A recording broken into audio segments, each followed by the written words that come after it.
Whack! What the dog doing?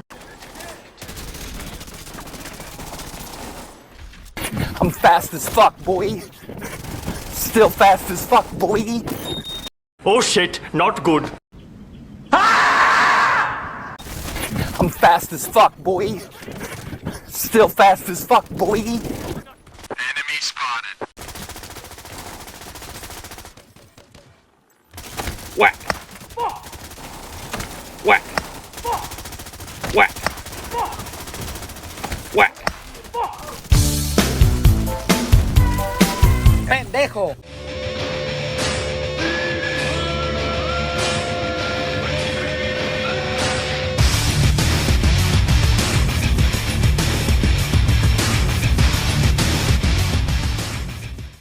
Now in PvP, it's very hard to see some of these numbers. So it's easier to do it in missions like this because these suckers won't shoot back. It's a little bit darker. It's easier to see these numbers. So we're going to take this exact same build and come into PvE to show you the damages. And we're also going to show you how to get a little bit more damage out of it. And certain things that will actually boost its damage, like the booster hive. This here is going to increase your melee's damage. Now again, this build is extremely strong. If you've never seen this player use it, his name is Robbie Vaughn. He is very deadly for this, and everybody on Xbox who sees this man knows he's going to pull this build out and he's literally going to just smack you down to death. There is nothing that can stop you from the melee damage. There's no counters to it. There's nothing on there like pulse resistance or status effects that would stop this. This is just straight hard DPS. So if you build the build right, learn how to adapt and use it, this build can actually be extremely strong in the right hands. So we're going to go over the build and everything else later on and try to explain how this build can be extremely deadly again in the right hands. So we're going to show right here the damages of damage to armor on this right here, even though we have extra damage to armor already on this weapon. So it's not going to be a perfect test because we have to wait till the update comes out. But we'll also be able to show you the foxes and how this will boost it, because you're going to want to put on the damage to targets that I cover, because most of the time when you melee something, even NPCs, they're going to come out of cover. So we have some in here that have armor, the little purple ones. So we're just going to come up here and show the damages, because we're trying to match this damage right here in PvP. So this is the typical damage that you're going to see. It's very hard to see, so let's zoom in and take a look. So we're looking at 668,185. That's the max amount of damage that we can get out of a melee build on players. So that's using this build. No extra damage to targets out of cover, nothing like that. So you can see we're smacking these targets, and this is without the shield. What we're trying to do is just see what we can get prior to the shield, because the shield's just going to automatically boost it up. So let's see what we can get without the shield. So let's take a look at those numbers one more time and slow it down. So prior to the shield, we're only getting 598, 593. So that's actually really good. So if we put the shield on, we're going to match the same amount of damage. So that's good to know that prior to the shield, we're getting pretty close to it. And again, the shield's going to boost it up even more to about 12%, which should get it close to the 600,000. So now that we know this, that means the melee damage does not change for the build, period, which is this one right here, from PvE or PvP. So if I were to throw on, say, damage to armor, because we're trying to see if more damage to armor would give us a higher damage than the damage to targets out of cover, especially for melee. So now that we hit this, there we go, we got some damage numbers. We'll slow it down and take a look at that again. So this is the damage that we're getting, 641. This is again prior to a shield. This is the damage that we're getting on something that has damage to armor. The gloves, the extra damage to armor on our gloves. So we have now pretty much surpassed it or gotten close to it before a shield. So that's great. So let's see if we can boost that past that by putting damage targets out of cover and taking off the Petrov gloves, shall we? So here we go. We're trading this off. We're putting on the foxes now. Same build, as you can see. There it is. We have a purple coming up or a yellow. Let's see what the damages are prior to a shield. There we go. We got it. 644. Again, extremely high. So if we use the shield, we're going to get an extra 12% on those. So that's going to surpass those numbers anyway. We don't even technically have to show it. If we wanted to, we could.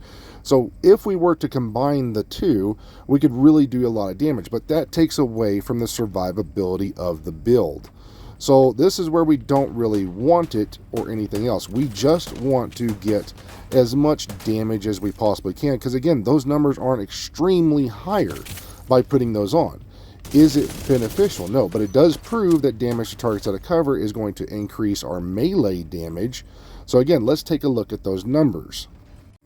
So we basically went from 641 to 644. So 641 was damage to armor, 644 is damage to targets out of cover.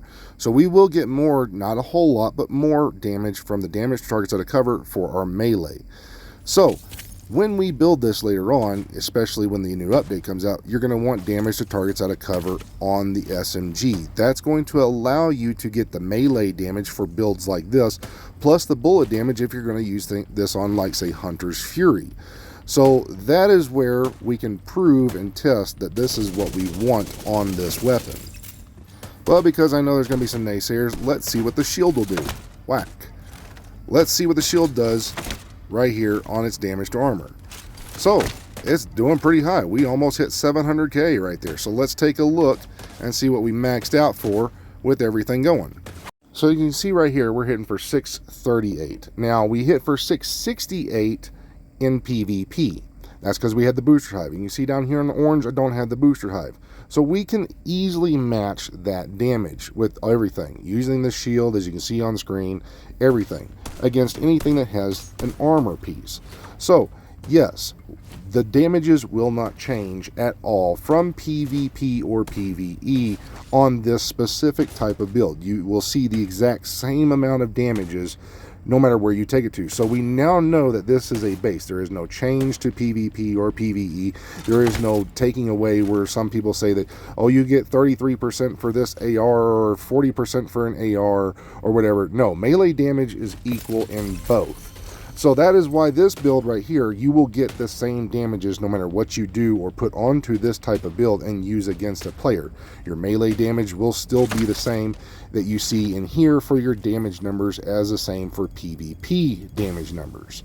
So that's where you can actually make a build even stronger by putting stuff into it like damage to armor, damage to targets out of cover onto your build, but then you take away from the build's survivability. To do that, you'd have to have someone on your team to give you the heals, or someone to give you the Cavalier type stuff. So, let's get into the build, shall we? Now, again, this gentleman, his name is Robbie Vaughn. He loves using this build. Now, there are tons of ways to build this build. There's some that give you more survivability, more counters to other things like, say, pulse resistant. You can make it pulse resistant by dropping off the two-piece Golan and putting in armor regen in the same spots that I'm going to have explosive resistance. This one here counters the grenade and everything else, but you're going to take anybody who has a spotter, you're going to take some damage. So you can see we don't have a whole lot of crit chance or critical hit damage. That's not what matters. What matters is our armor regen, and our hazard protection, because that is where this build shines. You're able to counter everything that a player can throw at you and still survive. Any kind of status, any kind of explosives. That's why I have mine set up for explosive resistance. This will counter those grenades, it will counter any kind of status, and give you 3% regen. Now, Robbie, he has a build like this. He prefers to use the one that has the yaw gear so that he can have that extra survivability to counter those things. So it's pretty much just one piece bellstone, the Murakami knee pads, the Wyvern holster to get out all that stuff, and you're basically making sure that each piece has hazard protection onto it. That's going to get you close to about 80%. You can actually stop more of it by having 10% mods like bleed resistance, burn resistance, and snare resistance. And in all honesty, the three that you want is going to be bleed, because that will slow you down, and snare, because that's going to slow you down, and one for shock. That way, when players are using the St. Elmo's, you can't get shocked. Now, that's going to put you at 90% for the three that will slow you down. The burn, you don't have to worry about, because at 80%, you're only going to have it for a split second, and your regen should kick in. Plus, with the booster hive, you can easily drop that, get more melee damage, and stop the burn from you and your other teammates. So, that's pretty much as simplistic as the build can be. Now, you're going to use typically Unbreakable. Now, you could trade this if you're really good. If you want to be like the team healer, you could easily drop that off and put on, say, what is it? The one chest piece where you pop a med kit and increase, teammate stuff, and put on Survivalist. You can easily do that. It really doesn't matter what you want on your chest piece, but you're most likely going to use, say, the backpack that gives you the adrenaline rush. And then a shield. It does not have to be the striker shield. It can just be the regular shield and pop it, because that's how you get your damage. And again, I am not very good with this build. I have a thing coming in to where I've got to set up for my new Xbox remote controller. So hopefully here pretty soon I'll be able to make those types of maneuvers like he does, but I will never be as good as him. But if you want to see how effective this build is, go check him out, Robbie Vaughn, and you're going to like what he can do. Like, those things are great. He's got a lot of stuff on TikTok. He can break it down even better than I can. There's other versions of them, but trust me, the build is still sound, and it's extremely deadly in the right hands. Again, every build, it's based on the player. You can make a build exactly like this. It'll work the exact same, but it's how you use it and how you use said weapons that's going to make it more effective. So, anyway, y'all have a good one, and go check him out.